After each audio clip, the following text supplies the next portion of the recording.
Your first job pays $15 an hour. 6 months later, that same $15 buys you less gas, fewer groceries, and costs more for that apartment you're eyeing. Welcome to inflation.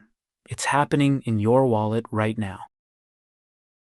Why do prices rise? There are three main reasons. Demand pull inflation happens when everyone wants the same thing, but there's not enough to go around. Remember PlayStation shortages with people paying double retail? That's demand pull. When too many people chase too few products, prices shoot up.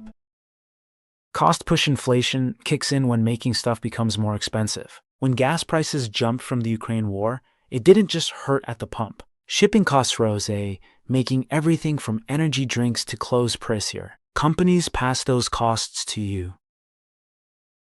Profit push inflation is when companies raise prices not because they have to, but because they can. During high demand, some businesses pad their margins, knowing customers will pay anyway. These three types of inflation connect to a bigger economic puzzle. The Phillips curve shows a trade-off between unemployment and inflation. When more people have jobs, prices tend to rise. When unemployment is high, inflation usually stays low.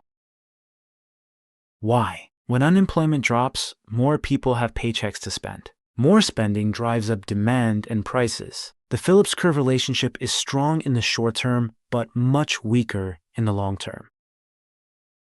This puts policymakers in a tough spot. Create more jobs and risk inflation, or fight rising prices and risk fewer opportunities for people entering the workforce. Governments use two main tools to manage this balancing act, and they work best when coordinated together.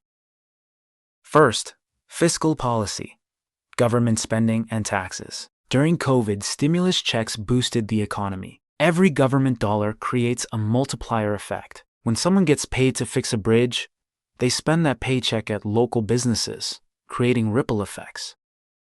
When inflation gets hot, the government can cut spending or raise taxes to cool things down.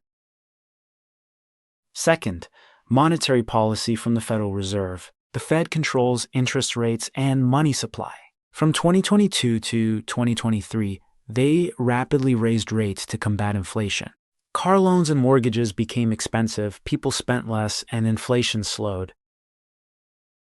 When the Fed lowers rates, borrowing becomes cheaper. When they raise rates, financing gets expensive, slowing spending but controlling inflation. Here's the crucial part. These policies work best coordinated. If government spending stimulates while the Fed raises rates to slow down, they work against each other. When aligned, the impact is much stronger.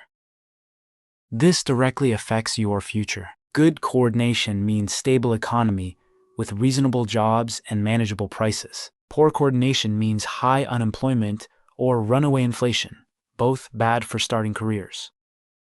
Understanding these basics gives you an edge. Fed rate changes affect credit cards and job availability. Government spending debates involve real economic trade-offs. Whether heading to college, trades, or work, these forces shape your opportunities. Economics isn't just theory B, it's shaping your future, and now you know how to see it working.